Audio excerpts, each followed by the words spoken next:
నమస్తే. నిన్న జరిగిన అసెంబ్లీ సమావేశాల్లో కేటీఆర్ గారు చాలా ఉగ్రరూపం దాల్చారు. I don't know for what reason he has done that. KTR గారు, let us go back to a bit decade old drama which your family has created. Me family lo didn't KCR has mentioned that BC caste ki chendina vyakti CM kinda కూర్చోబెడతారు TRS ganka పదవిలోకి వస్తే అని చెప్పి. మరి ఏమైంది? కుర్చీలో ఎందుకు వచ్చి మీ ఫాదర్ కూర్చున్నారు? Does he belong to a backward caste? No, right? మరి బీసీ కులస్తుని కూర్చోబెట్టకుండా మీరు చేసిన ప్రామిస్ ని ఉల్లంఘించి మీ నాన్నగారు కూర్చున్నప్పుడు ఏమైంది మీ గొంతు? ఏమైంది మీ మోకరి? కింద ఈరోజు ఎలాగైతే మీ ఇన్స్టాగ్రామ్ లో కింద రేవంత్ రెడ్డి గారు ఫోటో పెట్టి మీరు మోకరీ చేస్తారో అదే రకంగా మీరు క్వశ్చన్ చేస్తుంటే పోయి ఉండేది కదా. ఎందుకు చేయలేదు ఆ రోజు? ఫైన్. 11 ఏళ్ల క్రితం విషయం ఎవరు గుర్తుంచుకుంటారన్నా, మీ పార్టీ మొదలైందే అబద్ధాల పునాదులతో. False promises has begun by your party for the freshly formed state of Telangana. Now you are asking Congress ఎందుకని గణాంకాలు తగ్గిపోయినాయి బీసీ కులస్తులవి, మే చేసినప్పుడు సర్వేలో ఇంత లేవని. మీ సర్వేలు ఎప్పుడన్నా క్యాబినెట్ అప్రూవల్కి వచ్చినాయా? Has it seen the light of floor of the assembly? మీకు మీరుగా చేసుకున్న 52 రకాల ప్రశ్నలు అడిగిన సర్వే ఏం అప్రూవల్తో ఉంది? మీరు ఒక్కళ్ళు తీసుకున్న అప్రూవలా? What way is it concern? ఇప్పుడు Teenmar Mallanna is there who has been opposing 2028లో బీసీ కులస్తుడు సీఎం కావాలని చెప్పి. కావాలి ఆ నినాదాన్ని నమ్మే టీఆర్ఎస్ కి ఓట్లు వేశారు చాలా మంది. ఈ తీన్మార్ మల్లన్నకి మీరు ఆన్సర్ చెప్తారా, లేకపోతే ఉన్న గవర్నమెంట్ ఆన్సర్ చెప్పాలా? ఈ కుట్రలకి కుతంత్రాలకి బీజం వేసిన మీరు ఎలాంటి ప్రోత్సాహాన్ని ఇస్తున్నారు? బై ద వే, మీరు నిన్న ప్రసంగిస్తూ you have even asked everyone to walk out. మీతో పాటు BJP has walked out. The same thing has happened. Why didn't your sister walk out? Why is she still sitting? అంటే మీలో మీకే విభేదాలు ఉన్నాయా? Who wants to be the CM అనా? Because your father is not coming out, you want to use the BC card and now come back into line of power, which has we already used a decade back. Do you think BC కులస్తులు మిమ్మల్ని నమ్ముతారా ఇప్పుడు? And ఒకవేళ నమ్మినా మీ చెల్లెలు గారు కదలకపోవటం, బయటకి నడవకపోవటం మీ అందరితో పాటు మీ పార్టీతో పాటు ఏ రకమైన సంకేతాలు ఇస్తున్నాయి? Does she want to become the chief minister? అన్నా చెల్లెళ్ళు ఇద్దరి మధ్యలో గొడవలు ఉన్నాయా? ఇదా మీరు ప్రస్ఫుటంగా వెల్లడిస్తుంది? ఇదంతా కాకుండా you have mention in your Twitter, what you have mentioned, lies, damn lies, nothing but lies. Yesterday assembly session clarified two things to the people of Telangana.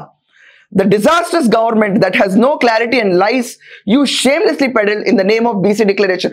No one has shamelessly peddled in the name of BC declaration apart from your own government, who has insulted the BC caste by telling they would actually put up a BC candidate as a CM and has abolished that fact, has put that fact to utter ground and utter waste.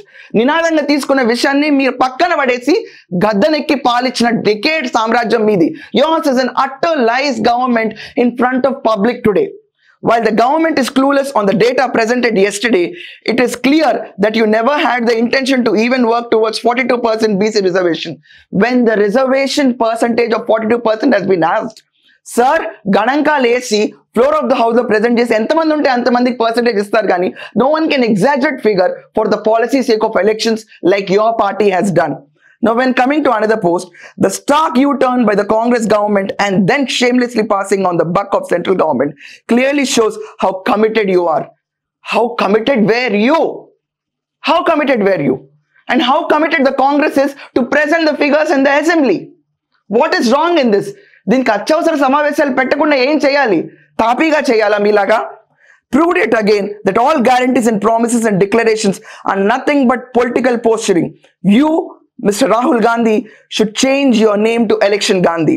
Your BC declaration is 100% lie and your commitment is 100% false. You, Mr. KCR, you are an election person. You're an election Kalvakuntla. How good is it to listen to this? How good is it? And you're talking about false and false promises.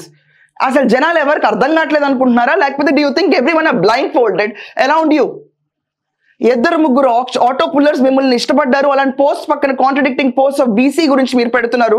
Sir, there might be appreciation for you in few sectors, but elections for its prove to be wrong. A 10 years of palana with the false promises and allegations what you have faced, it's proved to be wrong.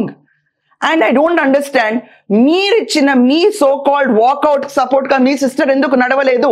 Why isn't no one questioning you on that? Do you have an answer for this? Or is your support sister indirectly supporting the Congress policy? Or is your sister not supporting you individually to become the prima facie face of BRS? మీరు కాదు next నేను అని చెప్పి prove చేసుకుంటున్నారా? మీకే వదిలేస్తున్నాను. If anyone knows what is the mind set of BRS, కింద comments లో ఖచ్చితంగా మీ ఇంటెన్షన్ మెన్షన్ చేయండి. Thank you.